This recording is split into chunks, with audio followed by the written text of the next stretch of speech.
আপনার উদ্দেশ্যে করে থাকি, আপনার সন্তুষ্টির জন্য করে থাকি, তো আল্লাহ আপনি আমাদেরকে আজকে যে বিপদের মধ্যে পড়েছি, আমরা বন্দী হয়ে গেছি, আজকে আমাদের গুহার গুহার মুখ বন্ধ হয়ে গেছে, আপনি আমাদেরকে এখান থেকে উদ্ধার করুন। ফারাজাত শাইআন লা ইস্তাতিউনা আল খুরুজ মিনহু। মানে পাথরটা একটু সরে গেল, কিন্তু বের হওয়ার মতো তখনও পরিস্থিতি হয়নি। এরপর তখন তিনজনের মধ্যে আরেকজন আহ, দোয়া করতে শুরু করলেন, ওয়াকাল আল আখার আল্লাহুম্মা ইন্নাহু কানাত লি ইবনাতু আম কানাত আহাব্বান নাসি ইলাইয়া। আমার এক চাচাতো বোন ছিল, তো আমার কাছে খুবই সে প্রিয় ছিল। ফি রিওয়ায়া কুনতু উহিব্বুহা কাআশাদ্দি মা ইউহিব্বু রিজাল ওয়ান নিসা।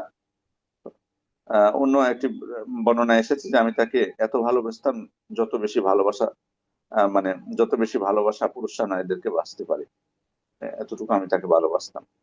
ফারাদতু আলা নাফসি, আমি চাইলাম তার সাথে মিলিত হতে। ফামতানাআত মিন্নি, আহ, মানে সে রাজি হলো না। হাত্তা আলাম্মাত বিহা সানা মিনাস সিনিন ফাজাআতনি। তো কোন এক সময় দুর্ভিক্ষের কবলে পড়ে ওই আমার চাচাতো বোনটা আমার কাছে আসলো। ফাআতাইতুহা 20 ওয়া 100 দিনার, আমি তাকে 120 দিনার দিলাম। আলা আন তুখাল্লিয়া বাইনি ওয়া বাইনা নাফসিহা, এ শর্তে যে আমি তাকে পাবো, তার সাথে আমি মিলিত হতে পারবো, এই শর্তে আমি তাকে দিলাম। ফাআলাত, সে রাজি হলো। মানে অসুবিধা সত্ত্বেও বা অনিচ্ছা সত্ত্বেও সে রাজি হতে বাধ্য হলো। হাত্তা ইযা কদারতু আলাইহা, আমি যখনই মানে তাকে আয়ত্তে পেয়ে গেলাম, আমার অফিদাতিন ফালাম্মা কাআদতু বাইনা রিজলিহা, আমি তার দুই পায়ের মাঝখানে বসলাম। ক্বালাত ইত্তাকিল্লাহ, তো সে বলল যে আপনি আল্লাহকে ভয় করুন। ওয়ালা তাফুদ্দাল খাতামা ইল্লা বিহাক্কি, এবং আল্লাহর আমার সতীত্বকে, কুমারিত্বকে আপনি অবৈধভাবে নষ্ট করে দিবেন না। ফানসারাফতু আনহা ওয়া হিয়া আহাব্বুন নাস ইলাইয়া ওয়া তারাকতু যাহাব আল্লাযী আতাইতুহা। এরপর আমি ফিরে আসলাম, আমি সরে গেলাম, সেখান থেকে সরে গেলাম, অথচ সে আমার কাছে খুবই প্রিয় ছিল। এবং আমি তাকে যে দিনার দিয়েছিলাম, 120 দিনার, তো আমি তাকে দিয়ে দিলাম।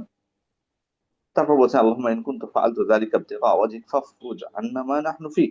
আল্লাহ, এই যে এই কাজটুকু আমি করলাম, এটা যদি আমি আপনার সন্তুষ্টির উদ্দেশ্যে করে থাকি, তাহলে আমাদেরকে আজকে যে পরিস্থিতির মধ্যে আমরা পড়েছি, এখান থেকে আমাদেরকে উদ্ধার করুন। ফানফারাজাতিস সাখরাতু গায়রা আন্নাহুম লা ইস্তাতিউনা আল খুরুজা মিনহা। পাথর সরে গেল, কিন্তু বের হওয়ার মতো এখনো পরিস্থিতি হয়নি। ওয়াকাল আস-সালিস আল্লাহুম্মা ইস্তা'জারতু উজারা। তৃতীয় ব্যক্তি যিনি ছিলেন, উনি বললেন, দোয়া করলেন, আল্লাহ, আমি কিছু শ্রমিককে মানে মজুর হিসেবে নিয়েছিলাম। ওয়া আতাইতুহুম আজরাহুম, আমি তাদের সবাইকে কাজ শেষে তাদের পারিশ্রমিক দিয়ে দিলাম। গায়রা রাজুলিন ওয়াহিদ, একজন ব্যতীত। তারাকাল্লাযী লাহু ওয়া যাহাবা, তার যে প্রাপ্য ছিল সেটা সে রেখে চলে গেল। ফাসাম্মাতু আজরাহু হাত্তা কাসুরাত মিনহুল আমওয়াল, এরপর আমি সেটা বিনিয়োগ করে ফেললাম, তার যেটা প্রাপ্যটা। ফাজাআনি বা'দা হিন, কিছুদিন পর সে আসলো। ফাকালা ইয়া আব্দুল্লাহ, এসে বলল, হে আল্লাহর বান্দা, আদ্দি ইলাইয়া আজরি, আমার প্রাপ্যটা দিয়ে দাও। ফাকুলতু কুল্লু মা তারা মিন আজরিকা মিনাল ইবিল ওয়াল বাকার ওয়াল গনাম ওয়ার রাকিক। তুমি তোমার সামনে যত কিছু, এই যে উট দেখতেছো, গরু দেখতেছো, ছাগল দেখতেছো বা দাস দেখতেছো, এগুলো সবই তোমার। তখন আহ, সে বলছেন, তৃতীয় জন যে, ফাকাল ইয়া না, শ্রমিক বলল, ফাকাল ইয়া আব্দুল্লাহ লা তাস্তাহজি বি, হে আল্লাহর বান্দা, তুমি আমার সাথে মানে রসিকতা করতেছো, ঠাট্টা তামাশা উপহাস করতেছো। ফাকুলতু লা আস্তাহজিউ বিকা, না না না না, আমি তোমার সাথে কেন আমি উপহাস করবো, সত্যি বলছি। আমি তোমাকে সিরিয়াসলি বলতেছি যে এগুলো তোমারই। কারণ আমি, তুমি রেখে গেছো তোমার যেটা প্রাপ্য, ওইটাকে আমি বিনিয়োগ করেছি, সেটা থেকে এই যে এগুলো হয়েছে, লাভ হয়েছে আমার, অতএব এটা তো সবকিছু তোমারই। ফাআখাযাহু কুল্লাহু ফাসতাকাহু, সে সবগুলোই নিয়ে নিল। ফালাম ইয়াতরুক মিনহু শাইআন, কিছুই সে রেখে গেল না। উনি বলছেন, আল্লাহুম্মা ইন কুনতু ফাআলতু যালিকা ইবতিগা ওয়াজহিক ফাফরুজ আন্না মা নাহনু ফি। আল্লাহ, এই যে আমি এই কাজটা করেছি, অর্থাৎ আমি আমানতদারিতা বজায় রেখেছি, তার প্রাপ্য আমি তাকে সম্পূর্ণ দিয়ে দিয়েছি, এটা যদি আমি, আল্লাহ, আমি যদি এটা আপনার সন্তুষ্টির জন্যই করে থাকি, আল্লাহ আপনি আমাদেরকে এখান থেকে বের করে দেন। যে বিপদে আমরা পড়েছি, আমাদেরকে উদ্ধার করুন। ফান ফারাজাতি সখরা, এরপর পাথর সম্পূর্ণটাই সরে গেল। ফাখারাজু, এমন শুনে পর তারা বের হয়ে তারা পথ চলতে লাগলো।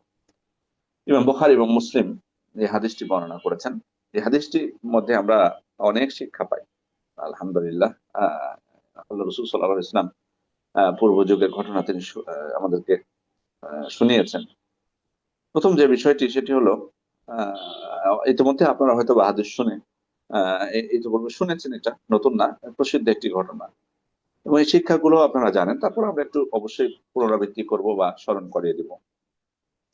পিতামাতার সাথে সদাচরণ, তাদের খেদমত করা এবং তাদের ভরণ পোষণের দায়িত্ব নেওয়া, এটা অত্যন্ত গুরুত্বপূর্ণ বিষয়। এটা অত্যন্ত গুরুত্বপূর্ণ বিষয়।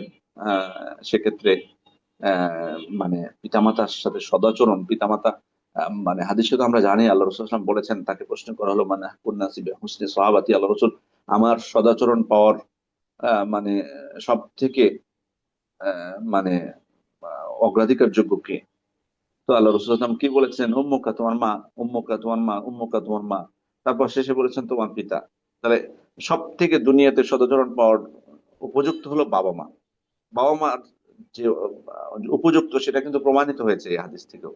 এই হাদিস থেকেও প্রমাণিত হয়েছে তিনি কিভাবে বাবা মার সেবা করেছেন।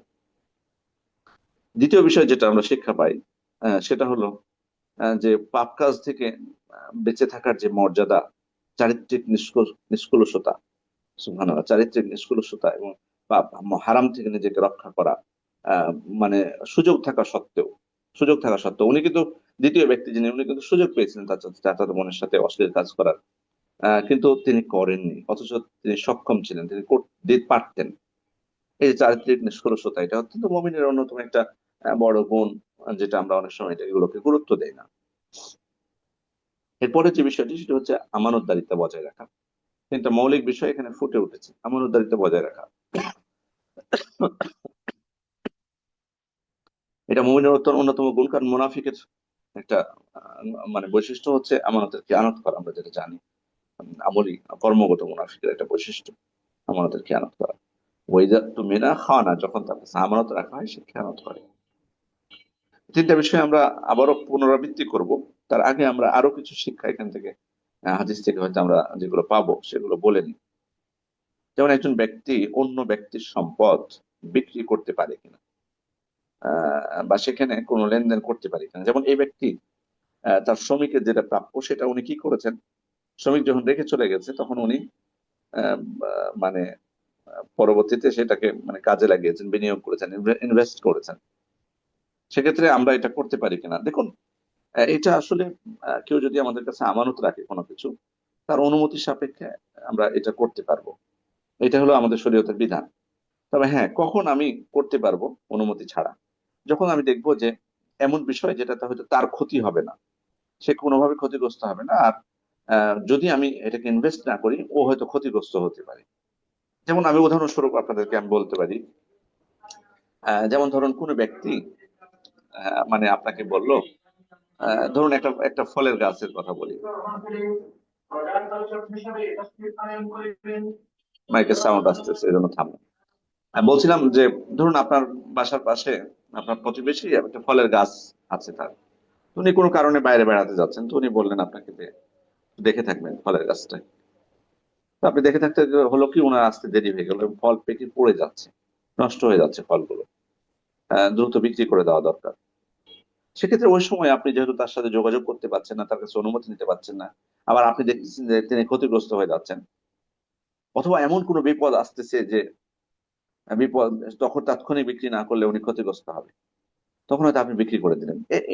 এইরকম অবস্থাগুলোতে তখন যেহেতু সেখানে তারই স্বার্থ নিহিত আছে, যার সম্পদ, ওই জন্য তখন এটা করা যেতে পারে।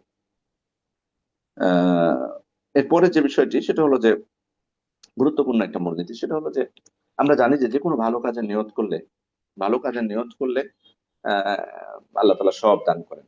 আর যখন আমি কাজটা করে ফেলবো তখন তো আল্লাহ তালা আমাকে 10 গুণ থেকে শুরু করে 700 বা আরো বেশি সব দান করবেন। আর মন্দ কাজের নিয়ত করার পর সেটা যদি আমি ফিরে আসি নিয়ত করার পরও, আহ তাহলে আমি পাপী হব না, আমি হব না। আর নিয়ত করার পর যদি আমি করি তখন আমার নামে একটা পাপ লিপিবদ্ধ করা হবে।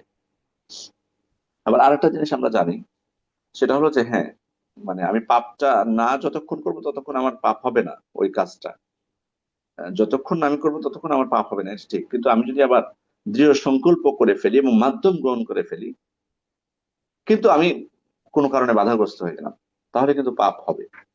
আমি আবার বলছি, যখন শুধু নিয়ত না, মানে মানে আপনি সংকল্প করেছেন পাপের, এটা না, বরং আপনি দৃঢ় সংকল্প করে ফেলেছেন এবং ওই পাপ করার মাধ্যমও আপনি গ্রহণ করে ফেলেছেন, কিন্তু কোনো কারণে বাধা হয়ে দাঁড়িয়েছে কিছু, তখন আপনি আর করতে পারেননি, তাহলে কিন্তু আপনি পাপী হবেন, কারণ আপনি সবকিছু করেছেন। এই জন্য কিন্তু হাদিসে বলা হয়েছে যে দুইজন যুদ্ধ করছে, একজন আরেকজন মুসলিম, দুইজন মুসলিম একজন আরেকজনকে মারার চেষ্টা করতেছে, তখন আল্লাহ রসুল কি একজন আরেকজনকে মেরে ফেললো, তা আল্লাহ রসুল কি বলছেন, আল কাতিল মাকতুল কিলাহুমা ফিন্নার, যে হত্যা করেছে এবং যাকে হত্যা করেছে দুইজনে জাহান্নামী।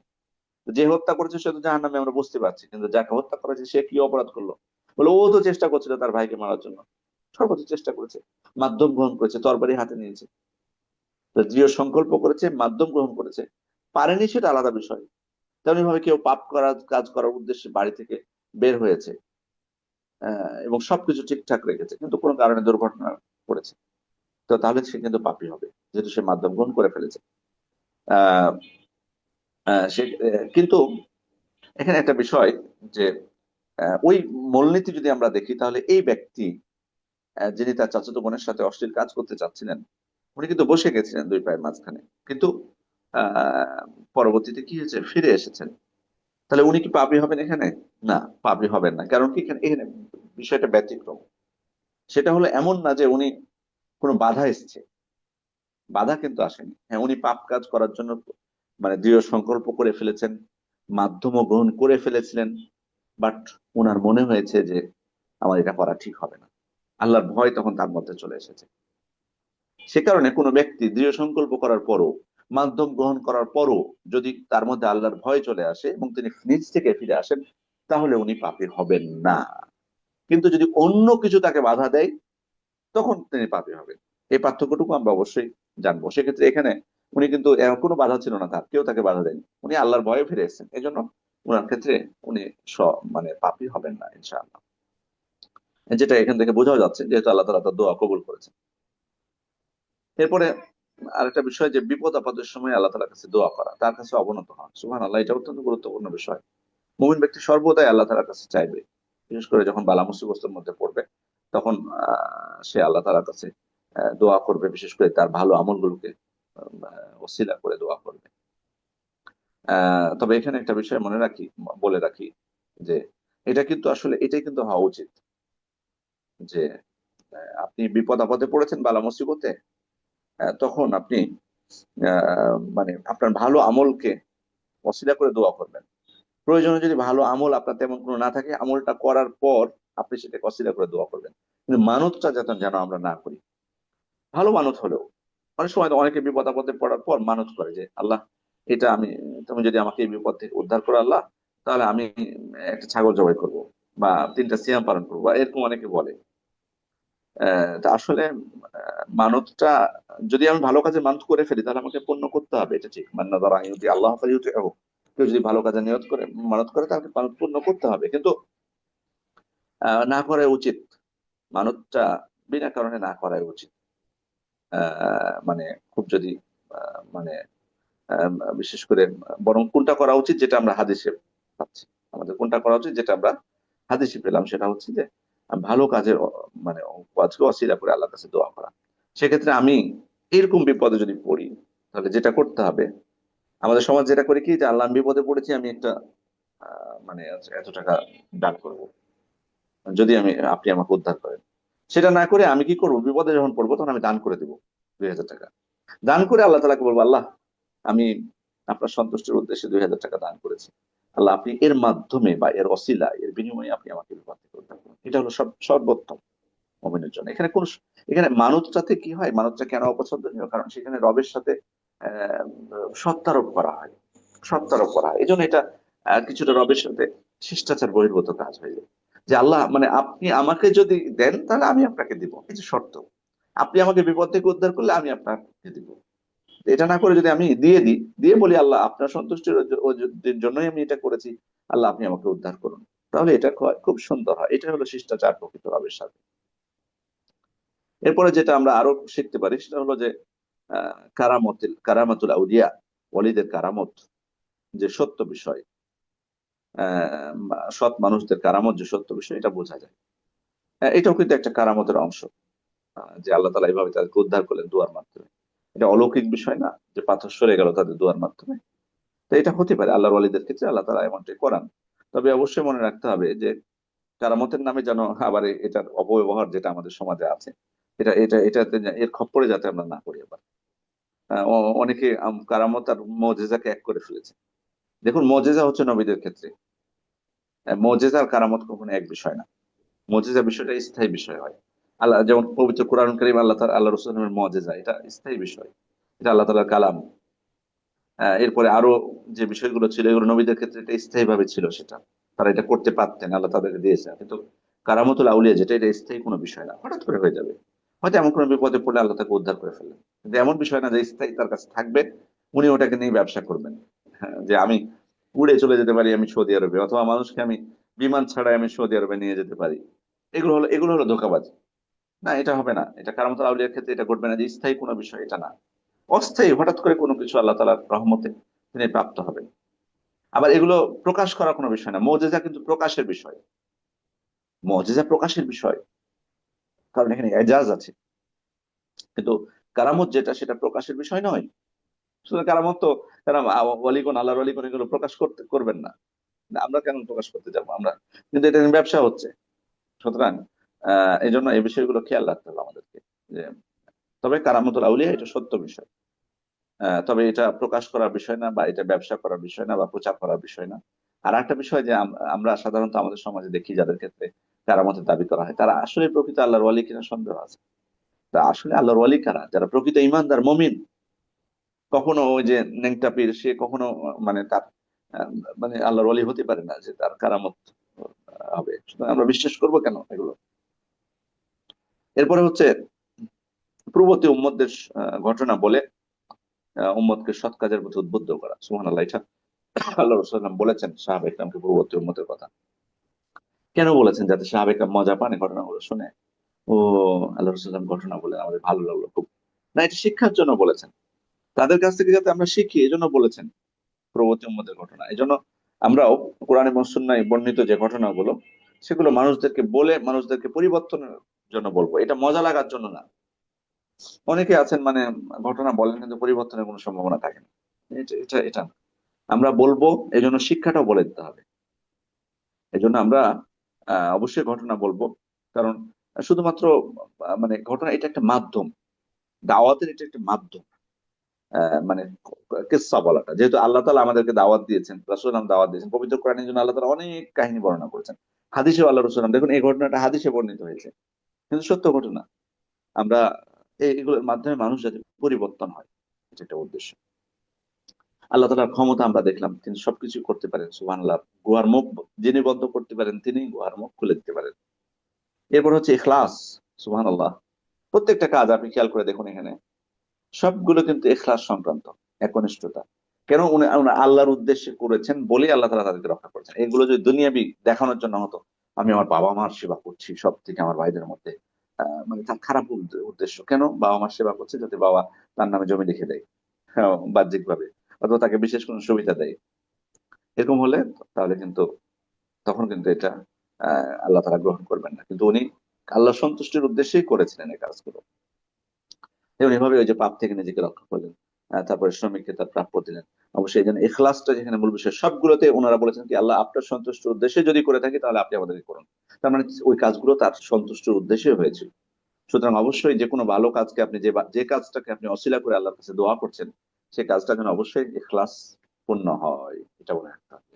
আমরা যদি ইখলাস বিহীন ওই কাজ করে থাকি, তাহলে কিন্তু কোনো কাজ করবে না। এই জন্য ইখলাসটা আমার বিষয়। এই জন্য এই অধ্যায়ে কিন্তু ইমাম নববী রহমতুল্লাহ আলাই এই হাদিসটা নিয়ে এসেছেন, যাতে স্পষ্ট হয় এখানে। কারণ প্রত্যেকটা কাজ যে তিন চার কথা বলা হয়েছে, সবই ইখলাসের সাথে সম্পৃক্ত, বা ইখলাসের উপর ভিত্তি করে করা হয়েছিল। আরেকটা বিষয়, সর্বমান কবলানা সর্বনানা মালাম তুনকির রহস্য, অর্থাৎ আমাদের পূর্ববর্তী যে শরীয়ত, পূর্ববর্তী নবীদের, সেই শরীয়তে আমাদের শরীয়ত, সেটা যদি আমাদের শরীয়তে সেটা খেলাপ না হয়ে থাকে। বিশেষ করে আপনারা জানেন যে আকীদাগত যে বিষয়গুলো, ইমানের বিষয়গুলো, এগুলো কিন্তু প্রত্যেক নবীর ক্ষেত্রে একই বিষয়। আবার ভালো কাজ যেগুলো, সৎ কাজ, মানুষকে ভালোবাসা, মানুষকে সহযোগিতা করা, বাবা মা সেবা করা, আত্মীয়তা সম্পর্ক রক্ষা করা, প্রতিবেশীদের, মানুষকে কষ্ট না দেওয়া, আর ইমানের বিষয়গুলো তা আছেই। মানুষকে হত্যা না করা, মানুষকে না মারা, গালিগালাজ না করা, এগুলো কিন্তু প্রত্যেক শরীয়তে আছে। সুতরাং পূর্ববর্তী শরীয়তে যদি এই বিষয়গুলো থাকে এবং সেগুলো উল্লেখ করা হয়, এটা সমস্যা নেই। হ্যাঁ, এমন কিছু বলা যাবে না যেটা আমাদের শরীয়তের সাথে সাংঘর্ষিক, যেটা রহিত হয়ে গেছে যে বিধান। তো রহিত যদি না হয়ে থাকে, আমাদের শরীয়তের সাথে বিরোধ না হয়, আমরা সেটাকে গ্রহণ করতে পারি। আহ এরপরে আহ উম, আমি আরেকটা বিষয় এখানে বলবো, সেটা হচ্ছে তার পিতামাতা ঘুমিয়ে গেছিলেন, তো উনি তো আসলে জাগিয়ে দিতে পারতেন যে বাবা আমার দেরি হয়ে গেছে, সরি, আমি তো বাইরে চলে গেছিলাম, তো দেরি হয়ে গেছে, উঠো, ঘুমিয়ে গেছো, না খেয়ে না ঘুমালেই ভালো হয়। তারপর তো জাগাতে পারতেন, কিন্তু সেটা করেন নাই। এখান থেকে বোঝা যাচ্ছে যে একজন মানুষ ঘুমিয়ে গেলে আহ মানে এত সহজে তাকে কিন্তু আসলে মানে যদি জরুরি কিছু না হয়, যেমন সালাতের টাইম হয়ে গেলে, তখন আপনি মায়া করবেন না, সেটা আলাদা বিষয়। কিন্তু এরকম না হলে তাকে ডিস্টার্ব না করাটাই বা না জাগানোটাই ভালো হবে। যদি হয়তো ক্ষুধার্ত অবস্থায় উনি ঘুমিয়েছেন, এটা ক্ষতি করবে না, বরং ঘুম থেকে উঠে উনি খাবেন। আমাদেরও এটাই করা উচিত। জরুরি কারণ ছাড়া ঘুমন্ত ব্যক্তিকে না দেখাই উচিত, ঘুমে ডিস্টার্ব না করাই ভালো। মানে এটা আমাদের উচিত না করাটাই, তাকে বিব্রত হওয়ার পরিস্থিতির মধ্যে না ফেরাটাই। একদম এটা মানুষের ঘুমের মধ্যে, ঘুমটা অত্যন্ত জরুরি একটা বিষয়। ও জানা নওমাকুম সুবাহাত, আল্লাহ তাআলা বলছেন এই জন্য। এবং এই মানুষ কিন্তু চলতে পারে না, এবং মানুষ কিন্তু ঘুমবিহীন বেশ কয়েকদিন থাকলে কিন্তু তার মস্তিষ্কের তার উপর কিন্তু তার নেতিবাচক প্রভাব পড়ে। পরিপূর্ণ বিশ্রাম, ঘুম, এটা আমাদের জন্য অপরিহার্য করে দেওয়া হয়েছে। সুতরাং এটা যেন কোনোভাবে অন্যদের জন্য ব্যাঘাত না ঘটে, এটা আমাদের খেয়াল করতে হবে। এই জন্য এই সুযোগে আমরা বলি যে যারা মানুষকে মানে গান বাজনা বাজিয়ে অযৌক্তিক, এবং শুধু গান বাজনা না, ভালো কিছু আপনি রাত 1টা পর্যন্ত আপনি মাহফিল করেন, মাইন্ড মানে জুড়ে, এগুলো আসলে জানি না, এগুলো আমাদের সজাগ কেন আমরা হচ্ছি না। এটা দাওয়াতের কোনো মাধ্যম হতে পারে না যে রাত 12টার সময়, যেখানে আল্লাহ রসুল ইসলাম বিনা প্রয়োজনে কথা বলতে নিষেধ করেছেন, এসে সালাতের পর, সেখানে আমরা রাত 12টা 1টা পর্যন্ত মাইক বাজাচ্ছি। জানি না যে এটা আমরা আল্লাহ তাআলার কাছে জবাব দিতে পারবো কিনা, আল্লাহু আলাম।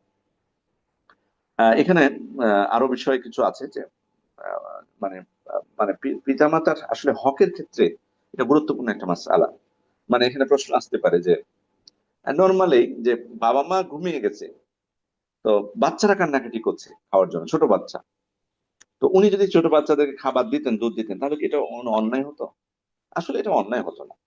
বাট এখানে তাহলে কেন এটাকে সৎ কাজ বা ভালো কাজ হিসেবে উপস্থাপন করা হলো? এটা উপস্থাপন করা হয়েছে এ কারণে যে যাতে মানে এটা মানে পিতামাতার প্রতি তার যে ভক্তিটা ছিল বেশি, এটা আসলে প্রকাশ করা হয়েছে মাত্র। যে তার ভক্তি, তার শ্রদ্ধাবোধ, তার সদাচরণটা কোন পর্যায়ে ছিল, এটা আসলে প্রকাশ করা হয়েছে, যে আমাদের আসলে সদাচরণটা আমাদের মানে খুব উঁচু হওয়া উচিত, এটাই আসলে মানে বোঝানো, এটাই হলো উদ্দেশ্য। এটাই হলো উদ্দেশ্য, যে সদাচরণের বিষয়টা, এটাই আসলে প্রকাশ করা হয়েছে। কিন্তু এমন না যে উনি ছোট বাচ্চাদেরকে খাবার দিলে এটা ওনার জন্য পাপ হয়ে যেত বা কিছু হতো, এটা নয়। আহ আহ, এরপরে আরেকটা বিষয় যে মানে বা এটা যে আদবে বহির্ভূত, সেটা নয়। তবে আমরা যেন এরকম না হই অবশ্যই, যে মানে স্ত্রী হক আদায় করতেছি, স্ত্রীকে ভালো কিছু কিনে দিচ্ছি বা ভালো কিছু খাওয়াচ্ছি, বাবা মা দেখতেছি, এটা যেন না হয়, এটা তাদেরকে আঘাত করবে অবশ্যই। আমাদের বাবা মার খুব সহজে কিন্তু বাবা মার খেদমত বা তাদের অবদান কিন্তু আমরা ভুলে যাই। অনেক দেখবেন, অনেক ছেলেদেরকে এটা আমি দেখেছি, মেয়েদেরকে না, মেয়েদের মধ্যে এটা নেই। মেয়েরা হাজার নিজের বাবা মার কাছে কষ্ট পেলে ওরা শ্বশুর শাশুড়ির উপরে নিজের বাবা মাকে প্রাধান্য দিবে না কখনো। নাকি নিজের বাবা মার উপরে শ্বশুর শাশুড়িকে প্রাধান্য দেয় না। এটা নারীদের মধ্যে এটা যে কোনো কারণে হোক, এটা একটা ভালো গুণ। কিন্তু আমার ছেলেদের মধ্যে অনেকে আছে যে একটুতেই নিজের পিতামাতার উপর শ্বশুর শাশুড়িকে প্রাধান্য দিয়ে ফেলে। তো যাই হোক, এটা যেন না হয়। বা স্ত্রীদের বিষয়ে অবশ্যই সন্তানদেরকে ভালোবাসতে হবে আমাদেরকে, কিন্তু যেন আমরা মানে এমন কিছু না করি যেটা বাবা মা কষ্ট পেতে পারে। একটা জিনিস মনে রাখবেন এখানে, যে আমার যেটা উপার্জন, সেটার ক্ষেত্রে আসলে কি হকদার বেশি। প্রথমত আসলে হ্যাঁ, স্ত্রীর সন্তান তারাই বেশি হকদার, এটা ঠিক। স্ত্রীর সন্তান তারাই কিন্তু আমার আমার উপার্জনকৃত সম্পদের ক্ষেত্রে তারাই বেশি হকদার, কারণ তাদের ভরণ পোষণের দায়িত্বটা আমার উপর ওয়াজিব। আর পিতামাতার বিষয়টা, পিতামাতার যদি নিজস্ব সম্পদ থাকে, তাহলে তাদের ভরণ পোষণের দায়িত্ব আমার উপর না। এই মশালাটা যেন আমরা খেয়াল রাখি। বাবা মার যদি সম্পত্তি থাকে, তাদের সম্পদ থাকে, তাহলে তাদের ভরণ পোষণের দায়িত্ব সন্তানের উপরে না, এটা যেন মনে রাখি। হ্যাঁ, তবে এর অর্থ এটা না যে আমি আমার উপর না, তো আমি কেন দিতে যাব না, আপনি নফল হিসেবে দিবেন, হাদিয়া দিবেন, এই দিবেন, এই দিবেন। দিবেন, অবশ্যই দিবেন। অবশ্যই আমরা সদাচরণ কতটুকু করতে হয় সেটা তো হাদিসে পেলামই। কিন্তু আমার উপর অজীব না, বাধ্যতামূলক। বাধ্যতামূলক হচ্ছে আমার স্ত্রী সন্তানেরটা, যতই তাদের থাকুক, বিশেষ করে স্ত্রীটা। আর সন্তানেরটা তো সে যখন নিজে স্বয়ংসম্পূর্ণ হয়ে যাবে তখন তো আমার উপর এটা কর্তব্য। কিন্তু মানে মূল উদ্দেশ্য হচ্ছে ছোট থাকলে তাদের স্ত্রী সন্তান তাদের দায়িত্বটা আমার উপর, এটা বাস্তব কথা। কিন্তু এর অর্থ যেন এটা না হয়, আমি আবারও বলছি যে আমরা এই হাদিস থেকে শিক্ষা নিব। হ্যাঁ, আমার স্ত্রী সন্তানের দায়িত্ব আমার উপর। আর কি আপনি পিতামাতা যদি নিজস্ব থাকে তাহলে তো তারা সেটা দিয়ে চলবে, কিন্তু আমি নফল হিসেবে তাদের খোঁজ খবর নেব, কোনো কিছু কমতি আছে কিনা বা কোথাও ত্রুটি হচ্ছে কিনা, তাদের অন্য কোনো সেবার প্রয়োজন আছে কিনা, অবশ্যই আমরা এটা খোঁজ নেব।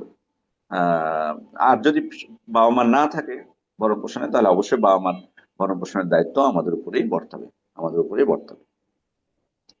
এরপরে হচ্ছে পাপ থেকে নিজেদেরকে রক্ষা করা। পাপ ভয়ঙ্কর একটা বিষয়, যে কোনো পাপ, অশ্লীলতা, এবং অশ্লীলতার প্রভাব খুব খারাপ বিষয়। মা যহারা ফি কওমিন আর-রিবা ওয়া যিনা ইল্লা আহাল্লু বিআনফুসিহিম ইকাবাল্লাহ। আল্লাহ রাসূল সাল্লাল্লাহু আলাইহি ওয়াসাল্লাম বলছেন, যখন কোনো সম্প্রদায়ের মধ্যে ব্যভিচার এবং সুদ ছড়িয়ে পড়ে তখন তারা আল্লাহর শাস্তির উপযুক্ত হয়ে যায়, আল্লাহর শাস্তির উপযুক্ত হয়ে যায়। সেক্ষেত্রে দেখুন, ব্যভিচার, এই যে এই ব্যক্তি ব্যভিচার থেকে নিজেকে রক্ষা করলেন। এই ব্যভিচার, অশ্লীলতা, এটা খুবই খারাপ জিনিস, আমাদের সমাজে তো এটা ছড়িয়ে পড়েছে। এই জন্য অন্য হাদিসে সতর্ক করেছেন, লাম তাযহারিল ফাহিশাতু ফী কওমিন হাত্তা ইউলিনু বিহা ইল্লা ফাশা ফীহুম আত-তাউনা ওয়াল আওজা আল্লাতী লাম তাকুন মাদাত ফী আসলাফিহিম আল্লাযীনা মাদাউ। অর্থাৎ কোন সম্প্রদায়ের মধ্যে যখন অশ্লীলতা প্রকাশ্যে ছড়িয়ে পড়ে তখন সেখানে এমন মহামারী বা এমন রোগের প্রাদুর্ভাব হয় যেটা পূর্ববর্তীদের মধ্যে ছিল না। সুতরাং এটা, এই বিষয়ে আমাদের সচেতন হওয়া উচিত। সর্বশেষ যেটা আমানতদারিতা, অত্যন্ত গুরুত্বপূর্ণ বিষয়। মানুষের মধ্যে আমানতদারিতা বলে কোনো কিছু নেই এখন।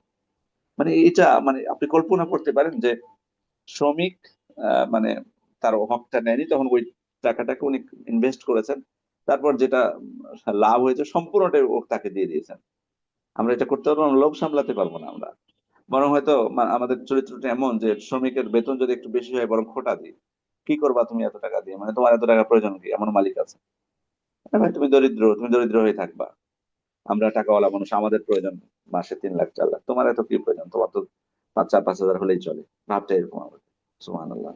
এগুলো থেকে শিক্ষা নেওয়া উচিত, এগুলো থেকে শিক্ষা নেওয়া উচিত। আমানতদারিতা, মানুষের হকের ক্ষেত্রে বিন্দু মাত্র কোন মানুষের কোনো, আমার পয়সার মধ্যে যাতে অন্য কারো হক এসে মিশ্রিত না হয়, এটা হওয়া উচিত। আমি ক্ষতিগ্রস্ত হয় কিন্তু অন্যরা যাতে ক্ষতিগ্রস্ত আমার দ্বারা না হয়। এখন তো মানুষ মানুষকে মানে কিভাবে প্রতারণা করছে, মানে টাকা লোন নিয়ে ফেরত দিতে চায় না। সুবহানাল্লাহ।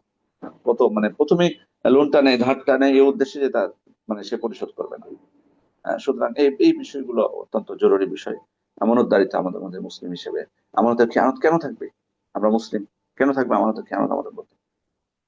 সুতরাং এই বিষয়টা আমরা যেন সজাগ সচেতন থাকি মুসলিম হিসেবে। আমাদের জন্য এটা কখনোই মানে মানানসই নয় যে আমরা আমানতের খেয়ানত করবো, অন্যের হক নষ্ট করবো। সুতরাং আমরা যদি অন্যের হক নষ্ট করি আমরা কিন্তু আল্লাহ তাআলার দুনিয়াতে আমরা বিপদগ্রস্ত হবো, আল্লাহ তাআলার কাছে আমরা মুক্তি পাবো না। আল্লাহ তাআলার কাছে আমরা দোয়া করি, আমরা যে হাদিসগুলো থেকে, যে হাদিসটা আমরা পড়লাম আজকে, সেগুলো থেকে যে শিক্ষাগুলো পেলাম সেগুলো আমাদের জীবনে ধারণ করার চেষ্টা করি, আমাদের জীবনে মেনে চলার চেষ্টা করি। আল্লাহ তাআলার কাছে দোয়া করি, আল্লাহ যেন আমাদেরকে সেই তৌফিক দান করুন। আমিন। ওয়া আখিরু দাওয়ানা আলহামদুলিল্লাহি রাব্বিল আলামিন। আপনাদের যদি কারো হয়তো প্রশ্ন এসেছে কিনা, প্রশ্ন থাকলে প্রশ্নগুলো পড়ুন, আমরা যথাসাধ্য উত্তর দেওয়ার চেষ্টা করবো বিইذنিল্লাহ। আহ জি শেখ, কিছু প্রশ্ন এসেছে, আমরা তাহলে প্রশ্নগুলো পড়া শুরু করছি ইনশাআল্লাহ। জি। প্রথমে একজন বোন প্রশ্ন করেছেন, আসসালামু আলাইকুম। আমার ছেলে গল্প উপন্যাস লেখার খুব শখ। সে ফ্যান্টাসি উপন্যাস লিখতে চাচ্ছে। ইসলামে কোনো ধরনের গল্প উপন্যাস লেখা কি জায়েজ? যদি উপন্যাস ভূমিকাতে লেখা হয় এই উপন্যাসের কাহিনী মিথ্যা, তাহলে কি ফ্যান্টাসি উপন্যাস লেখা যায়? না, মিথ্যা কোনো ক্ষেত্রেই জায়েজ নেই, মিথ্যা কোনো ক্ষেত্রে জায়েজ নেই। রসিকতা করেও মিথ্যা বলা যাবে না সেক্ষেত্রে। আপনি বলার প্রয়োজন নেই তো আসলে। কারণ আমি যদি মুসলিম হই, দেখুন, এই জন্য কিন্তু এটাই কিন্তু বড় পরীক্ষা, সবকিছু আল্লাহ তাআলার কাছে আত্মসমর্পণ করা। হয়তো অনেকে বলবেন যে ভালো গল্প লিখলে সমস্যা কোথায়, কিন্তু না, যেখানে আল্লাহ রাসূল সাল্লাল্লাহু আলাইহি ওয়াসাল্লাম কোনো প্রকার মিথ্যাকে, এমন কোনো মিথ্যা নেই শুধুমাত্র 3টা ক্ষেত্রে ছাড়া যে মিথ্যাকে অ্যালাউ করা হয়েছে। আর প্রয়োজন তো নেই, কারণ আমি যদি মানুষের পরিবর্তন চাই এটা দিয়ে, তাহলে তো আমার কাছে যথেষ্ট সত্য গল্পে ভরপুর। সে তার নিজের জীবনের গুলো শেয়ার করতে পারে, এটা আপনি বলতে পারেন তাকে। আমি এটা পরামর্শ দিচ্ছি, বলতে পারেন যে তুমি বাবা, তুমি বড় হয়েছো, তোমার জীবনের আহ, যে ভালো কিছু তুমি শিখেছো সেটা তুমি শেয়ার করো। খারাপ যেটা তোমার ঘটে গেছে, যেটা থেকে সতর্ক থাকা উচিত ছিল বা তুমি ক্ষতিগ্রস্ত হয়েছো, মানুষকে আর সতর্ক করা উচিত, সেগুলো তুমি দেখো। কিন্তু এই ধরনের গল্পের বই না, এগুলো উৎসাহ দিবে না। বরং ভালো কিছু সত্য গল্প যেগুলো, সেগুলো যদি তার সামর্থ্য হয় বের করে প্রচার করা, লেখা, সেগুলোকে বলুন। কিন্তু মিথ্যা এক্ষেত্রে জায়েজ হবে না। যে মিথ্যা বলে মানুষকে সংশোধন করা, এবং সত্য বলেই সংশোধন করতে হবে। জি। জি শেখ, পরবর্তী প্রশ্নটি একজন ভাই করেছেন। আসসালামু আলাইকুম রহমতুল্লাহ শেখ। যদি যদি কোনো একটি নির্দিষ্ট পণ্যের বিক্রি বৃদ্ধির জন্য কিছু অফার দেওয়া হয়, এমন যে এই পণ্য কিনলে নির্দিষ্ট তিনজনকে লটারির মাধ্যমে পুরস্কার দেওয়া হবে, এরপর লটারির মাধ্যমে তিনজন বিজয়ী নির্ধারণ করে এক একজনকে ভিন্ন ভিন্ন পুরস্কার দেওয়া হয়, তাহলে এই ব্যবসা জায়েজ হবে কি? এখানে দেখতে হবে যে মানে উনি যদি এই লটারি উপলক্ষে বা এই পুরস্কার উপলক্ষে উনি যদি পণ্যের দাম বাড়িয়ে থাকেন, তাহলে এটা জায়েজ হবে না। তাহলে এটা জায়েজ হবে না। এটা হলো বিক্রেতার দিক থেকে এক নম্বর শর্ত, যে উনি কোনোভাবেই পণ্যের যে প্রকৃত মূল্য সেটা উনি বাড়াতে পারবেন না। সাধারণত কিন্তু এটা হয়ে থাকে, সাধারণত কিন্তু এটাই হয়ে থাকে আমাদের সমাজে। যারা এমন ধরনের অফার দেয় তারা কিন্তু আসলে মূল্যটা একটু বেশি করে নিয়ে নেয়। এটা হলো এক নম্বর সত্য, মূল্য মোটেই বেশি করতে পারবেন না। দুই নম্বর হচ্ছে ক্রেতার ক্ষেত্রে, যে ক্রেতা যদি প্রয়োজন থাকে তবে উনি এই পণ্য কিনবেন। যদি উনি এই পুরস্কারের লটারি জেতার জন্য কিনেন, তাহলে এটা জায়েজ হবে না তার জন্য। তাহলে এটা জায়েজ হবে না তার জন্য। আর যদি সত্য সাপেক্ষে কোনো অফার দেওয়া হয়, তাহলে আশা করা যায় কোনো সমস্যা নেই। তবে মনে রাখতে হবে যে যাতে আমাদের ওই যে দুই শর্তটা, বিশেষ করে এই শর্ত, যাতে আমরা শর্তের বাইরে আমরা না চলে যাই এবং কারো প্রতি যাতে জুলুম না হয়। কারণ আপনি যখন পণ্যের মূল্য কিছুটা হলে বাড়িয়ে দিবেন, তখনই কিন্তু এখানে মাইসেট ঢুকে যাবে। তখনই এটা জুয়ার দিকে চলে যাবে, জুয়ার দিকে চলে যাবে। কারণ এখানে অতিরিক্ত মূল্যটা দিয়ে হয় আপনি মানে ধরুন আপনার বলবেন যে অল্প কিছু মূল্য বৃদ্ধি করলে সমস্যা কোথায়, কিন্তু ধরুন উনি আহ, মানে 100 টাকার জিনিস উনি 105 টাকা নিলেন। 5 টাকা করে যখন এর বড় কোনো অফার থাকবে, তখন অনেকে কিনবে। এটা এই 5 টাকা করে কিন্তু অনেক টাকা হয়ে যাবে তার। সেক্ষেত্রে যারা পুরস্কার পেল, তারা এই 5 টাকার বিনিময়ে অনেক কিছু পেয়ে গেল। আবার যারা পুরস্কার থেকে বঞ্চিত হলো, তারা এই 5 টাকা ক্ষতিগ্রস্ত হলো। তো যে কোনো লেনদেনের ক্ষেত্রে যদি গুণ এবং গুরম দুইটাই থাকে, সম্ভাবনা থাকে যে লাভবান হবে নতুবা ক্ষতিগ্রস্ত হবে, তখন এটা মাইসের হয়, জুয়া হয়ে যায়। এই জন্য এটা জায়েজ হবে না তখন, যদি পণ্যের মূল্য উনি বৃদ্ধি করেন এটা এই অফার দিতে যে। জি। জি শেখ, পরবর্তী প্রশ্ন। আমার ভাই একজন বড় অফিসার। অর্থের অভাব নেই কিন্তু অর্থের অভাব নেই কিন্তু সন্তানও নেই। সেক্ষেত্রে পিতা যদি তার কন্যাকে, তার সন্তান আছে বিধায় সকল সম্পত্তি লিখে দিতে চায়, এটা কি আইনসঙ্গত হবে? ভাই বোন, পিতা ভাই বোনের খোঁজ নেয় না, পিতা মাতারও খোঁজ নেয় না। না, একেবারে না জায়েজ। আমরা কিছুক্ষণ আগে আলোচনা করেছি এটা। এটা করে উনি ক্ষতিগ্রস্ত হবে। উনি যে মেয়েকে লিখে দিতে চাচ্ছে সম্পূর্ণটাই, ওই মেয়ে তার কোনো কাজে আসবে না। না দুনিয়াতে হয়তো বা আসবে না, ক্ষতিগ্রস্ত হতে পারে, আর আখিরাতে তো কোনো কাজে আসবে না। কিয়ামতের দিনের ভয়াবহতা আমরা জানি, সবাই সবাইকে রেখে পালাবে। সুতরাং আপনি মায়া দেখাতে যে ক্ষতিটা করবেন না। আর আপনার মেয়েকে যদি আপনি সম্পূর্ণ দিয়ে দেন, আপনার মেয়ে মানে খুব বেশি লাভবান হতে পারবে না। কারণ বরকতের মালিক হচ্ছেন তিনি। ও তার প্রাপ্য হচ্ছে অর্ধেক, অথবা দুই কন্যা থাকলে 2/3, মানে 3/2 ভাগ। আপনি যদি ওটুকুই দেন, ইনশাআল্লাহ দেখবেন ওটুকুতে তার বরকত আসবে। তারা যদি সন্তুষ্ট থাকে সেটুকু নিয়ে, এটাতে আল্লাহ তাদেরকে বরকত দান করবে। কিন্তু বেশি নিয়ে আপনি তাকে লিখে দিলেন অন্যায় ভাবে, অন্যদেরকে ক্ষতিগ্রস্ত করে, তাদের জীবনে বরকত আসবে না, আপনিও কোনো লাভবান হবেন না, আপনি জাহান্নামের আগুনে পড়বেন। যে কন্যার প্রতি আপনি সহানুভূতি দেখান, সেই কন্যা আপনার কোনো কাজে আসবে না কেন। এই বিষয়গুলো খেয়াল করলে আমরা কখনোই এমন ভুলের মধ্যে পা দিব না। আর এই সম্পদটা আসলে কি আমাদেরই আসলে? আল্লাহ তাআলা আমাদেরকে দান করেছেন, এটা তারই সবকিছু। সুতরাং আমি তো ইচ্ছা মতো ব্যবহার করতে পারি না। আপনি যদি বলেন যে আমার, মানে আমার মতো করে আমি দিব, হ্যাঁ, আমার কিছুদিন আগে আমি গেছিলাম একদিন, একজন ভাই এসে এমন কলা কৌশল করতেছে, মানে কোনোভাবেই মানে তার এই সম্পদ, মানে তার মেয়েদের বাইরে যেতে দিবে না। যেন বিভিন্ন কথা বলছে, বিভিন্ন জনকে জিজ্ঞেস করছে, লাভ কি ভাই এগুলো করে? সোজা হিসাব এখানে, এত এত এত কিছুর মানে হিসাবের প্রয়োজন নেই। সহজ কথা। আপনি সবকিছু আমাকে উলট পালট বুঝিয়ে হয়তো ফতোয়া আপনার পক্ষে নিয়ে নিতে পারেন, কিন্তু আপনি রবকে কি জবাব দিবেন? তাকে জবাবদিহি করতে পারবেন? সুতরাং এসব কলা কৌশলের কোনো প্রয়োজন নাই। যেটা আপনার দুনিয়াতে যেটা দিয়েছেন, আল্লাহ তাআলা যেটা নির্ধারণ করে দিয়েছেন, সেটা থেকে উত্তম কোনো কিছু হতে পারে না। এটা আমাদের বোঝের ভুল। আমরা মনে করি যেটা আমাদের জন্য কল্যাণকর, কিন্তু আসলে কল্যাণকর কখনোই না। সুতরাং কোনো বিদ্বেষ রাখবেন না, কোনো বিদ্বেষ রাখবেন না। আপনি তাদের জায়গায় নিজেকে করুন না কেন? তাদের জায়গায় আপনি সমর্পণ করুন। আপনি যে ভাইদেরকে বা যে মাকে বা পিতাকে বঞ্চিত করার জন্য আপনার কন্যাকে সবকিছু দিয়ে দিতে চাচ্ছেন, সেই জায়গায় যদি আপনি থাকতেন আপনার কষ্ট লাগতো না? অবশ্যই। সুতরাং নিজের জন্য যেটা পছন্দ করবেন অন্যের জন্য সেটাই পছন্দ করবেন। আল্লাহ আ'লাম। জি। জি শেখ, পরবর্তী প্রশ্নটি করেছেন এক বোন। প্রশ্নটি হচ্ছে, অনেকে বলেন জমির খাজনা দেই তাই জাকাত দিতে হয় না। আহ মানে উনি বলতে চেয়েছেন যে জায়গা জমির জাকাত কিভাবে দিতে হবে। অনেকে বলে জমির খাজনা দেই তাই জাকাত দিতে হবে না, এটা কি সত্য? এটা সত্য নয়। এটা ভুল কথা যে খাজনা দিতে হয় তাই দিতে হবে না। বাট জাকাতটা কোথায় আসবে এটা দেখার বিষয়। জাকাতটা হলো যে জমি থেকে যদি কোনো ফসল উৎপাদিত হয়, তাহলে ওই ফসল যদি 5 ওয়াক্ত পরিমাণ হয়, তাহলে জাকাত ফরজ হবে সেখানে। খামসাত আওসাক যেটা বলা হয়েছে হাদিসে। তখন সেখানে জাকাত লাগবে, যেটা 18 মণের কাছাকাছি। যদি আপনার জমিতে 18 মণ ফসল, যে ফসলটা গুদামজাত করা হয়, সেটা যদি উৎপন্ন হয়, তাহলে আপনি সেখানে সেটা যদি বৃষ্টির পানিতে হয়, তাহলে 10 ভাগের 1 ভাগ, আর পানি টাকা দিয়ে খরচ করে দিয়ে থাকলে 20 ভাগের 1 ভাগ সেটা আপনি জাকাত হিসেবে বের করে দিতে হবে।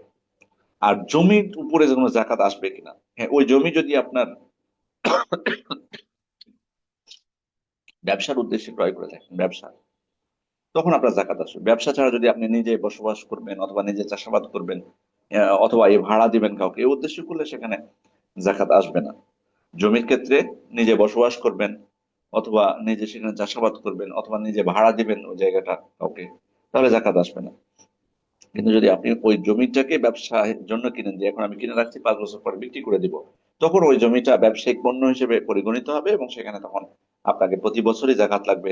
এবং প্রত্যেক বছর ওই সময়, যে সময় আপনি জাকাত দিচ্ছেন, ওই সময় ওই জমির মূল্যটা কত সেটা নির্ধারণ করে তার উপরে আপনাকে জাকাত দিতে হবে। আল্লাহু আ'লাম। জি। জি শেখ, পরবর্তী প্রশ্নটি এক ভাই করেছেন। আসসালামু আলাইকুম স্যার, 44 কিলোমিটার আসতে সময় লাগে 3 থেকে 4 ঘন্টা, তাহলে আমি কি কসর করতে পারি? আর গাড়িতে থাকা অবস্থায় আসর ও মাগরিবের আজান হয়ে যায়, তাহলে আমি কি করব? এখানে বিষয়টা হলো যে 44 কিলোমিটার 3 ঘন্টা, মানে রাস্তার অবস্থা খুবই খারাপ। এই ক্ষেত্রে যদি আপনি যেখানে থাকেন ওখানে যদি এটাকে একটা সফর হিসেবে গণ্য করা হয় এবং দূরত্ব বোঝানো হয়, যেমনটা বোঝা যাচ্ছে আপনার কথা থেকে, এমনটা যদি হয়ে থাকে যাতায়াতের অবস্থা এমন, তাহলে এটা সফর হিসেবে পরিগণিত হতে পারে। যদি আমরা সফর ধরে নিই এটা, সেক্ষেত্রে আপনি যেটা বলেছেন, আরেকটা প্রশ্ন যেটা, আরেকটা অংশ যেটা উনি বললেন যে আসর এবং মাগরিবের আজান হয়ে যায় বা সময় হয়ে যায় গাড়িতে, তাহলে আপনি যেটা করবেন, জোহরের সময়ে, যেহেতু জোহরের সময় আপনি গাড়ি থাকছেন না, জোহরের সময় জোহর এবং আসরটা জমা করে নেবেন, জোহর এবং আসরটা জমা করে নেবেন। আর তারপর গাড়িতে উঠে যাবেন। এরপর মাগরিব হলেও গাড়িতে পড়বেন না। আপনি যেহেতু নেমে যাবেন গাড়ি থেকে মাগরিবের পরে, এশার আগে বা এশার রক্তে, তখন আপনি এশার রক্তে নেমে মাগরিব এবং এশাটা তখন জমা করে নেবেন। এটা হচ্ছে আপনার জন্য সর্বোত্তম। যেহেতু জমার সুযোগ আছে তাই আমরা এটা বললাম। জমার সুযোগ আছে, তাই জমার সুযোগ না থাকলে তখন গাড়িতে আপনি আদায় করতে পারবেন। যেমন ফজরের সময়, ফজরের সময় যদি এরকম হয় যে সূর্যোদয় হয়ে যাবে, আমি গাড়ি থেকে নামতে পারবো না, তাহলে আপনাকে গাড়িতেই সালাত আদায় করতে হবে তখন। আর যদি মানে জমার সুযোগ থাকে, আপনি গাড়িতে পড়বেন না, কারণ গাড়িতে আদায় করলে তখন কিবলামুখী হওয়াটা যাবে না, দাঁড়িয়ে সালাত আদায় করা যাবে না। এই জন্যই আমরা জমার সুযোগ থাকলে আপনার জমাটা আপনাকে আহ করে নিতে বলবো। আর যদি জমার সুযোগ না থাকে তখন গাড়িতে আপনি করে নিতে পারবেন। জি। জি শেখ, পরবর্তী প্রশ্নটি এক বোন করেছেন। আসসালামু আলাইকুম, কেউ যদি কাল্পনিক গল্প লিখে ইসলামের দাওয়াতের উদ্দেশ্যে বই প্রকাশ করেন, তাহলে গুনাহ হবে কি? আমরা উত্তর দিয়েছি এটা, আমি আবার পুনরাবৃত্তি করতে চাচ্ছি না। আমার আচ্ছা। প্রথম যেটা আপনি করেছিলেন সেটা একই উত্তর, এটা একই উত্তর। জি শেখ, পরবর্তী প্রশ্নটি, আহ, জমি বন্ধক দেওয়া জায়েজ নেই শেখ, কেন জায়েজ নেই বিস্তারিত বললে উপকৃত হব। মানে আসলে বন্ধক দিতে পারেন, হ্যাঁ, বন্ধক দেওয়াটা জায়েজ, বাট আমাদের দেশের সিস্টেমে যেটা করা হয় সেটা জায়েজ না, এটা আসলে মূল উদ্দেশ্য। জমি বন্ধক আপনি দিতে পারেন। বন্ধক বলতে আসলে কি বোঝায়? বন্ধক হলো যে আপনি যেমন ব্যাংকে যখন লোন নেন, যদি কেউ মানে ইসলামিক পদ্ধতি বলতেছি, সেক্ষেত্রে ব্যাংক তো আপনাকে এত টাকা লোন দিবে না ব্যবসার জন্য। সেক্ষেত্রে আপনার যে দলিলগুলো জমে সেগুলো তারা নিয়ে রাখতে পারে।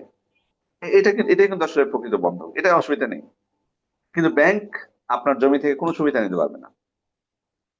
এটা হলো মূল বিষয়। আমাদের দেশে সাধারণত বন্ধক যেটা বলে, এটা আসলে বন্ধক না, এটা তো সুদ স্পষ্ট।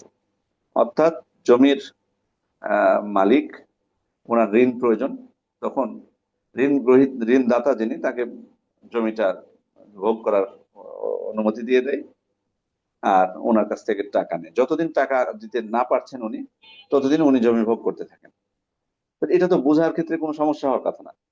ধরুন আমি নর্মালি আপনাকে বলি যে আমি আপনার কাছ থেকে 5 লক্ষ টাকা ঋণ চাচ্ছি। তো আপনি আমাকে ঋণ 5 লক্ষ দিচ্ছেন, কিন্তু বলতেছেন যে 5 লক্ষ দিলাম ঠিক, ফেরত দেওয়ার সময় কিন্তু 6 লক্ষ লাগবে। তখন আমি বলবো যে ভাই, আপনি দিনদার মানুষ, তাই একাডেমি থেকে ইয়া করেছেন, কি বলে, ইসলামিক ডিপ্লোমা করেছেন, ইসলামিক জ্ঞান অর্জন করেছেন, একজন দিনদার মানুষ, আপনার তো এ ধরনের কথা মানায় না, আপনি সুদ নেবেন কেন? তো তখন থেমে গেলেন, পাচ্ছেন না। তখন আপনি কৌশল করলেন কি, আপনি আমাকে মানে নির্দ্বিধায়, বিনা পরিশ্রমে, স্বইচ্ছায় 5 লক্ষ টাকা না দিয়ে আপনি বললেন যে ভাই, 5 লক্ষ দিব, কিন্তু আপনার জমিটা আমাকে বুঝাই দেন। এই জমি আমার কাছে থাকবে, আমি চাষাবাদ করব। যতদিন আপনি এই 5 লক্ষ আমাকে ফেরত না দিতে পারবেন, ততদিন আমি চাষাবাদ করবো, আর যখন ফেরত দিয়ে দেবেন আপনি আপনাকে জমি বুঝিয়ে দেবেন। আচ্ছা ভাই, সহজ বিষয় যে আপনি 5 লক্ষ আমাকে দিলেন, আমি আপনাকে 5 লক্ষ ফেরত দিলাম, এখানে আপনার লাভ কিছু করেছেন কিনা? হ্যাঁ, লাভ করেছেন। আপনি ওই যে আমার জমিটা ভোগ করেছেন আপনি, যতদিন আপনাকে না দিয়েছি। এটা কি অতিরিক্ত আপনি ভোগ করলেন না? কুল্লু করদিন জাররা নাফান ফাওয়ারিবা, প্রত্যেকটা কর্জ যেখানে কিছু উপকার থাকবে সেটাই সুদ। তো এটা স্পষ্ট সুদ এটা। এবং শুধু এটুকু না, আপনি আমাকে 5 লক্ষ ধার দিয়েছেন, তো ধরুন আমি রিক্সা চালাই, তা আপনি আমাকে একদিন দেখে আমার রিক্সায় উঠলেন, গেলেন গন্তব্যে, টাকা দিলেন না, আপনি মনে করলেন আমি তো এই বেটাকে 5 লক্ষ টাকা ধার দিয়েছি, একদিন রিক্সা চড়তে পারি না, এটাই সুদ। এই যেটুকু করলেন না, এটাই সুদ। অতিরিক্ত সুবিধা কোনো কিছু যদি থাকে, সেটাই সুদ হবে। জি। ঠিক। আরো কিছু প্রশ্ন আছে, আপনি যদি অনুমতি দেন করতে পারি ইনশাআল্লাহ। আমরা নিতে পারি তো, দ্রুত দিয়ে দিব, পাঁচ জি, মিনিট আমরা। জি ইনশাআল্লাহ। পরবর্তী প্রশ্নটি, আহ, আমার বয়স 18, আমি দাড়ি রেখেছিলাম কিন্তু দাড়ির শেপ নষ্ট হয়ে গিয়েছে। এখন চাচ্ছি দাড়ি ফেলে দিয়ে আবার নতুন করে সুন্দর ও পরিচর্যা করে রাখতে। এতে কি আমার গুনাহ হবে? না, করবেন না এটা করবেন না। যেভাবে আছে সেভাবে ছেড়ে দিবেন। জি। পরবর্তী প্রশ্নটি হচ্ছে, জীবিত অবস্থায় একজন লোক তার সম্পত্তি তার সন্তানদের নামে লিখে দিতে পারে? না, জীবিত অবস্থায় সম্পূর্ণ সম্পত্তি আপনি দিবেন না। কিন্তু আপনি কিছু দিতে পারেন, কারণ আপনি সম্পূর্ণ সম্পত্তি দিলে আপনি আপনি এটা তো জায়েজ নাই যে আপনি নিজে মানে মানে ফকির, অসচ্ছল হয়ে যাবেন, দরিদ্র হয়ে যাবেন, আপনার মালিকানা থাকবে না। এটা ইসলাম সাপোর্ট করে না। এবং আমি নিজে ব্যক্তিগতভাবে এরকম দেখেছি, বহু মানুষ দিয়ে দিয়েছে, পরে তাকে বাড়ি ছাড়া হতে হয়েছে, এবং তার সন্তানরা তাকে দেখে না, পরে জাকাত গ্রহণ করে, সম্পদের মালিক জাকাত গ্রহণ করে। আপনি এই ভুল কেন করবেন? এত বেশি মানে বিশ্বাস করতে হবে সন্তানদের, কিন্তু এত বিশ্বাস করা ঠিক না। সুতরাং এটা তো জায়েজ না নিজে মানে নিঃস্ব হয়ে যাওয়া। হ্যাঁ, কিছু আপনি দিতে পারেন দুইটা শর্তে। কিছু দিতে পারেন দুইটা শর্তে। একটা হলো যে তাদেরকে পূর্ণ মালিকানা দিয়ে দিতে হবে যেটুকু দিচ্ছেন। আর 2 নাম্বার হচ্ছে কোনো ওয়ারিস যাতে ক্ষতিগ্রস্ত না হয় তাদেরকে দেওয়ার কারণে, অন্য কোনো ওয়ারিস যাতে ক্ষতিগ্রস্ত না হয়। আমাদের দেশে তো সাধারণত দেয় অন্য ওয়ারিসদেরকে ক্ষতি করার জন্য। তো এটা তো, এখানে তো তাহলে এই শর্তে আমরা ধরা খাবো। তাহলে 1 নাম্বার হচ্ছে আমাকে যেটুকু পূর্ণ আমি দিতে পারবো না, 1 নাম্বার সম্পূর্ণ সম্পদ ছেলে মেয়েদের নামে লিখে দিতে পারবো না। 2 নাম্বার হচ্ছে কিছু যদি আমি দিই তাদেরকে, সেক্ষেত্রে 1 নাম্বার শর্ত হচ্ছে তাদেরকে পূর্ণ ইনসাফ আগে করতে হবে, ইনসাফ অবশ্যই করতে হবে সন্তানদের মধ্যে। আর দ্বিতীয়ত হচ্ছে যে পূর্ণ মালিকানা দিয়ে দিতে হবে তাদেরকে। আর তারপরের যে সত্যটা হচ্ছে যে অন্য কোনো ওয়ারিশ যদি ক্ষতিগ্রস্ত হয় এটার কারণে, তাহলে এটা জায়েজ হবে না। জি। তারপরে প্রশ্ন। জি শেখ, পরবর্তী প্রশ্নটি হচ্ছে, হীনমন্যতা দূরের উপায় কি? আসলে মানে ভালো কিছু চর্চা করা, সঙ্গী, ভালো সঙ্গী, সৎসঙ্গীর কাছে থাকা, কোরআন এবং সুন্নাহকে নিয়ে গবেষণা করা, সালাফদের ইতিহাসগুলো পড়া, নবী রাসূলদের ইতিহাসগুলো পড়া, এরপরে আহ, সময়কে কাজে লাগানোর চেষ্টা করা, আম, সৎ পরিবেশে থাকা, ভালো পরিবেশে ভালো মানুষদের সাথে থাকা। আশা করা যায় আল্লাহ তাআলার কাছে দোয়া করা, ইনশাআল্লাহ আল্লাহ তাআলা মুক্তি দান করতে পারে। জি। জি শেখ, লাস্ট প্রশ্ন। আমাদের পরিবারে প্রায় সবাই ঘুরতে বের হয়ে জোহরের পর বাসা থেকে বের হয়ে 100 কিলোমিটার দূর যাওয়া হয়, আবার এসার সময় বাসায় ফেরা হয়, তাহলে কি কসর হবে? হ্যাঁ, হ্যাঁ, কসর করবেন এবং জমাও করে নেবেন। আপনি জমাও করে নেবেন, জমা করার সুযোগ আছে। কিন্তু আপনি যখন বাড়ি থেকে, একটা জিনিস বলে দিই, কসর মানে আপনি যখন জোহরের সময় বের হবেন, তখন যদি আপনি আহ, জমা করতে চান বাড়িতে, তাহলে কিন্তু আপনাকে সম্পূর্ণ সালাত পড়তে হবে, তখন কিন্তু কসর করা যাবে না। জমা করতে পারবেন, জোহর আসর একসাথে পড়তে পারবেন, কিন্তু বাড়িতে থাকলে আপনাকে ফুল সালাতে পড়তে হবে। তেমনি ভাবে আপনি সফর থেকে ফেরার পর যদি মাগরিব এশা পড়তে চান বাড়িতে, তাহলে কিন্তু আপনাকে সম্পূর্ণ সালাতে পড়তে হবে, মানে কসর চলবে না, জমাটা করতে পারছেন আপনি। আর যদি আপনি বাসা থেকে বের হওয়ার পর, ধরেন জোহর অক্তে বের হয়ে গেলেন বাসা থেকে, আপনার এলাকা ছাড়ার পর আপনি মানে রাস্তায় জোহর আসর একসাথে জমা করবেন, তখন আপনি কসর করতে পারবেন। অথবা আপনি সফর থেকে ফিরছেন মাগরিবের পর, তো তো রাস্তায় কোনো এক জায়গায় মাগরিব এবং এশা জমা করে পড়লেন, তখন আপনি কসর করতে পারবেন। কিন্তু বাড়িতে যদি হয় সেটা, তাহলে আর কসর থাকবে না, জমা থাকবে কিন্তু কসর থাকবে না। জি। জি শাহেক, প্রশ্নগুলো শেষ হয়েছে, আমরা ইনশাল্লাহ শেষ করে দিতে পারি। ইনশাআল্লাহ, জাযাকুমুল্লাহ খাইরান। আমাদের শ্রোতা মণ্ডলী, দর্শক মণ্ডলী, আমাদের দিনী ভাই বোনেরা, আপনারা যারা আমাদের সাথে ছিলেন, আপনাদের প্রতি কৃতজ্ঞতা জ্ঞাপন করছি, এবং কৃতজ্ঞতা জ্ঞাপন করছি আমাদের প্রোগ্রাম আয়োজন করেছেন যারা।